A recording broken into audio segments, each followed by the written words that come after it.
안녕하세요. 풋볼 포레스트입니다. 전 세계인의 축제이자 축구 팬들과 축구 선수들에게 가장 큰 대회인 월드컵이 무려 4년 만에 드디어 돌아왔고, 이번 대회는 현재까지 아시아 팀들이 총 3경기에서 2승 1무를 거두는 등 무패행진으로 굉장한 선전을 보여주고 있는 상황에서 아시아 최고 레벨의 팀인 일본 대표팀이 오늘 새벽 이번 월드컵 첫 도전에 나서게 됐었습니다. 바로 오늘 새벽에 있었던 2026 북중미 월드컵 F조 1차전에서 일본 대표팀은 유럽의 강호 네덜란드 대표팀을 상대로 굉장히 중요한 경기를 치렀었는데요. 일단 일본 대표팀의 경우 현재 FIFA 랭킹 18위 자리에 위치한 아시아에서 가장 높은 전력을 자랑하는 팀으로서 일본 대표팀은 호주, 사우디 같은 나름대로 강팀들과 월드컵 예선 한 조에 포함이 됐었지만 당연히 압도적인 1위로 월드컵에 직행을 했었습니다. 그리고 일본 대표팀은 최근에 이 매치에서 무려 6연승을 거두고 있는데, 이 6연승에는 잉글랜드, 브라질, 가나 같은 강팀들이 포함이 되어 있기 때문에 기세가 대단한 팀이라고 할 수 있는데요. 그리고 네덜란드 대표팀의 경우 현재 FIFA 랭킹 8위 자리에 위치한 일본보다도 더 강한 레벨의 세계적인 강팀으로서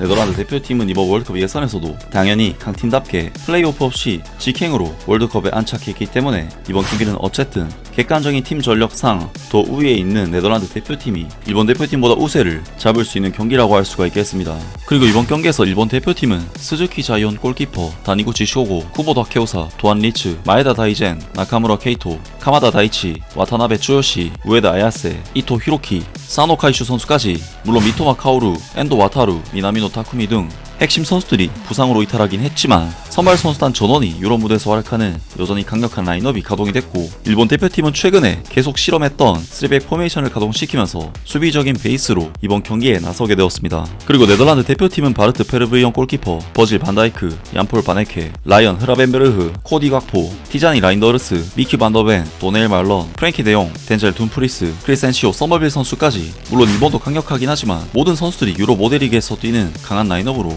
일본 대표팀을 상대했는데요. 이번 경기에서 네덜란드 대표팀은 일본 대표팀을 상대로 확실히 일본 대표팀이 일단 수비적인 베이스의 전술을 가지고 나오기도 했고, 기본적으로 선수들의 개인 기량이나 피지컬, 스피드 면에서 앞서는 팀인 만큼 네덜란드 대표팀이 예상대로 초반 분위기는 가져가는 경기를 했는데, 네덜란드 대표팀은 일본 대표팀이 이번 경기에서 5백 전술을 가지고 나온 만큼 일본 진영에서는 상당히 좁은 공간만이 발생했기 때문에 이를 파고들기가 굉장히 쉽지 않았지만, 네덜란드 대표팀의 라이언 흐라벤베르흐, 크리센시오 서머빌 선수는 초반부터 위협적인 영예 플레이를 통한 돌파를 보여주면서 상대 수비가 많든 적든 뛰어난 개인 능력을 통해 뚫어내는 모습을 보여줬고, 초반부터 위협적인 찬스를 만들어내는데요. 네덜란드 대표팀은 전반전 2분 만에 페널티 박스 안으로 전진 패스를 투입하면서 도니얼 말런 선수가 수비수를 등진 뒤 강력한 슈팅으로 유효슈팅을 만들었는데, 이것을 일본 대표팀의 호널 골키퍼인 스즈키 자이온 골키퍼가 그야말로 환상적인 세이브로 막아내면서 일본 대표팀은 초반부터 큰 위기를 넘겨냈습니다. 그리고 네덜란드 대표팀은 전반전 4분에도 도니얼 말런 선수가 좋은 볼키핑 후 침투하는 서머빌 선수에게 적절한 타이밍에 킬패스를 찔러줬지만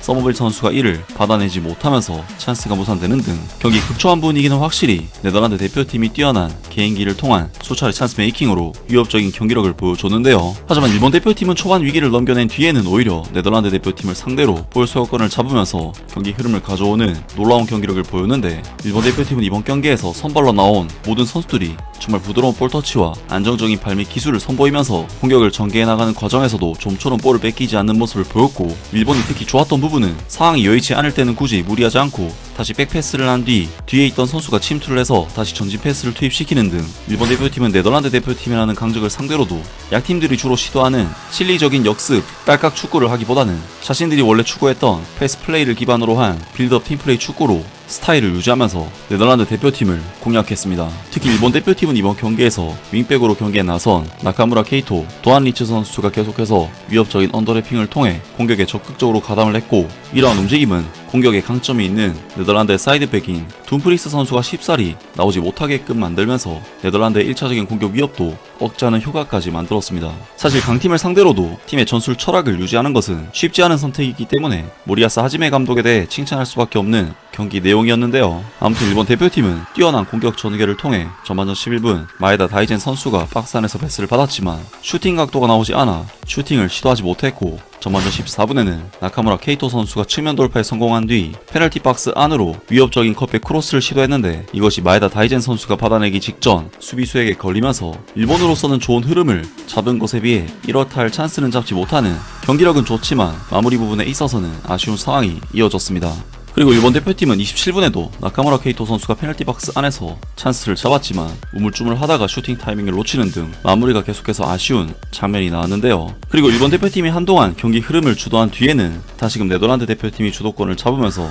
많은 찬스를 만들었는데 전반전 33분 네덜란드 대표팀은 코너킥 상황에서 도니얼 말런 선수가 결정적인 헤더 슈팅을 가져갔지만 스즈키 자이온 골키퍼가 좋은 세이브로 막아내면서 위기를 넘겼고 35분에는 박스 안에서 세컨볼이 발생한 것을 코디 각포 선수가 마무리를 했지만 홈런을 날리면서 네덜란드 대표팀도 일본 대표팀과 마찬가지로 마무리에 있어서 문제를 보였습니다. 그리고 전반전 막판에는 다시금 일본 대표팀이 역습 전개를 통해 여러 차례 찬스를 잡으면서 정말 정신없이 경기 흐름이 뒤바뀌었는데 일본 대표팀은 42분 박스 안에서 나카무라 케이토 선수가 시도한 슈팅이 골대를 스치듯이 빗나가면서 결정적인 찬스를 놓쳤고 44분에는 우에다 아야세 선수가 반다이크 선수를 제쳐내는 좋은 침투로 슈팅까지 가져갔지만 슈팅이 옆구물을 때리면서 일본 대표팀과 네덜란드 대표팀은 양팀 모두가 상당히 치열하게 주고받는 경기를 펼친 끝에 0대0의 스코어로 전반전을 마치면서 후반전에 돌입하게 되었습니다. 하지만 전반전에는 나름대로 팽팽한 경기를 펼쳤던 일본 대표팀은 후반전이 시작되자마자 급격하게 네덜란드의 공세에 밀리기 시작했고 전반전에는 그래도 네덜란드 공격수들을 쉽게 놓치지 않았던 일본 선수들은 후반전이 되자 전반전만큼 압박에서 효과를 보지 못했는데 결국 일본 대표팀은 후반전 5분 만에 라이언 흐라벤베르 선수의 환상적인 크로스를 받은 버질 반다이크 선수의 정말 완벽한 헤더에 실점을 내줬고 네덜란드 대표팀은 일본 대표팀을 상대로 마침내 마수고리 골을 터뜨리면서 경기 리드를 잡아내는 데 성공했습니다. 그리고 실점을 내준 일본 대표팀은 55분에도 서머빌 선수에게 뒷공간을 털리면서 위협적인 컵백 크로스를 내주는 등 확실히 실점 이후에 팀 전체적으로 흔들리는 모습을 보였는데요. 하지만 놀랍게도 일본 대표팀은 57분 쿠보 선수의 컵백 패스를 받은 나카무라 케이토 선수가 과감하게 슈팅을 시도했는데 이것이 정말 기가 막히게 낮게 깔려 들어가면서 일본 대표팀은 자칫 무너질 수도 있었던 상황에서 빠르게 동점골을 터뜨리는 놀라운 집중력을 발휘해냈습니다. 하지만 일본 대표팀은 다시 7분 만에 오른쪽 측면에서 서머빌 선수에게 돌파 후 슈팅을 내준 것이 그대로 골문 안으로 들어가면서 이번 경기는 다시금 네덜란드 대표팀이 2대1로 앞서가는 굉장히 정신없는 양상으로 경기가 진행이 됐고 일본으로서는 다시 패배 위기에 놓이게 되는데요. 그리고 65분에는 코디 각포 선수가 혼자서 일본 대표팀의 수비진을 탈탈 털어버리는 드리블 후 슈팅으로 거의 득점을 터뜨릴 뻔하는 등 확실히 일본 대표팀의 경기력과 집중력은 전반전에 비해 상당히 떨어진 것은 분명했습니다. 그리고 일본으로서는 동점이 필요한 상황에 있었음에도 쿠보타 교사 선수가 부상 때문에 빠져야 하는 정말 최악의 상황에 놓이면서 반전을 만들기가 더욱 힘들어졌는데